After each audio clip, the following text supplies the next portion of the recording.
Bonsoir. Pour ce 6e épisode, nous allons nous intéresser à un peintre atypique, le douanier Rousseau. Le tableau que nous allons regarder s'intitule « Le repas du lion ». Nous allons tout d'abord décrire le tableau pour l'avoir bien en tête, puis ensuite en donner des éléments de compréhension pour enfin parler de l'histoire du peintre. La scène de ce tableau a lieu dans une jungle luxuriante, à la tombée de la nuit, semblerait-il. La pénombre donne une couleur sombre au vert de la végétation. Les feuilles des arbres et arbustes ont des formes très variées. Fines, très larges, arrondies, en palmier, seuls quelques éléments végétaux de couleur ressortent de cette jungle. Des feuilles blanches sur la gauche, des fleurs et fruits jaunes, 2 fleurs bleues et 1 fleur rose sur la droite. Le douanier Rousseau, malgré ce qu'il a pu en dire à certains de ses camarades peintres, n'a pas voyagé. Ses paysages de végétation s'inspirent plutôt des serres du jardin des plantes et leurs espèces végétales exotiques.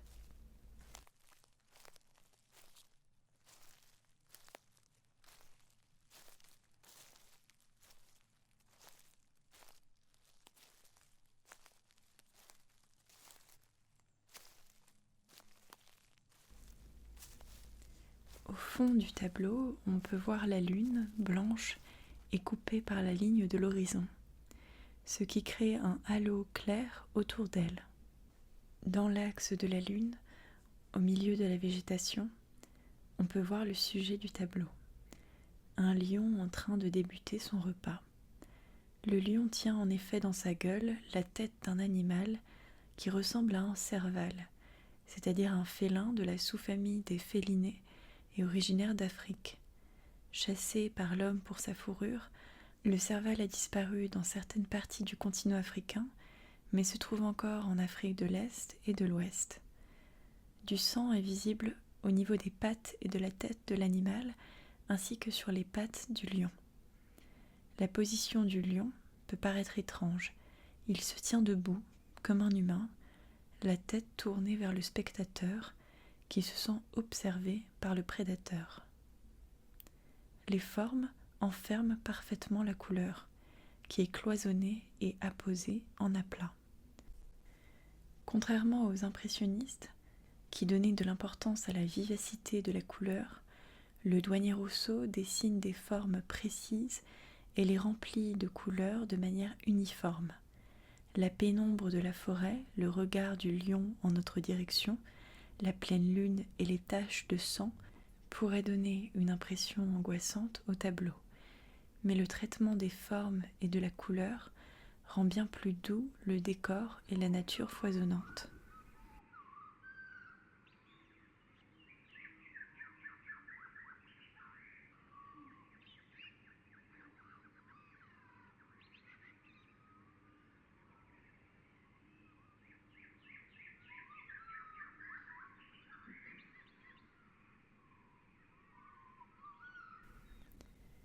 Henri Rousseau, dit le douanier Rousseau, est un peintre qui est autodidacte parce qu'il n'a suivi aucune formation académique, donc aucun cours dispensé par un maître ou bien aux beaux-arts. Le douanier Rousseau travaille une grande partie de sa vie comme percepteur des impôts à l'octroi de Paris. Son surnom viendrait du fait qu'au sein de l'octroi, il contrôlait l'entrée des boissons alcoolisées à Paris. On qualifie sa peinture de naïve. Les sujets sont représentés simplement de la manière dont ils sont visibles, se défaisant des codes de la peinture. La perspective est donc peu respectée. Le choix des couleurs est libre. Parfois elles sont très vives. Et l'équilibre de l'espace semble parfois aléatoire. De grandes étendues de peinture composent parfois une bonne partie de la toile. On peut voir cela dans le tableau au niveau de la plante à gauche au premier plan. La toile fait environ 1,13 m sur 1,60 m. La plante occupe donc une place importante. De même, la représentation naïve se retrouve au niveau du corps du lion qui ressemble à celui d'un humain. La morphologie du lion est simplifiée pour rendre compte d'une position, mais sans attention particulière à la position réelle d'un lion mangeant sa proie. Le douanier Rousseau, contrairement à d'autres peintres naïfs, rêvait de la gloire. Né en 1844, il ne commence à peindre que tardivement. En 1886, il participe pour la première fois au Salon des Indépendants, auquel il prendra part presque chaque année jusqu'à sa mort. Nous avons évoqué ce salon dans le 4e épisode en parlant d'Edgar Degas.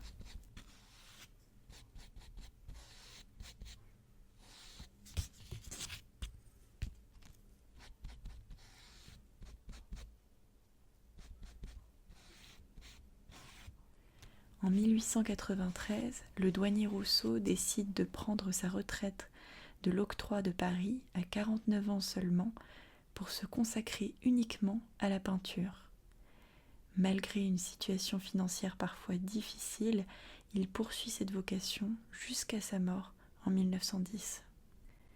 La peinture du douanier Rousseau peut paraître simpliste, presque banale, pourtant son style est unique et sa facture est reconnaissable. Son rêve était d'être exposé au Louvre. C'est là qu'il a commencé à reproduire des peintures. Et il y est parvenu.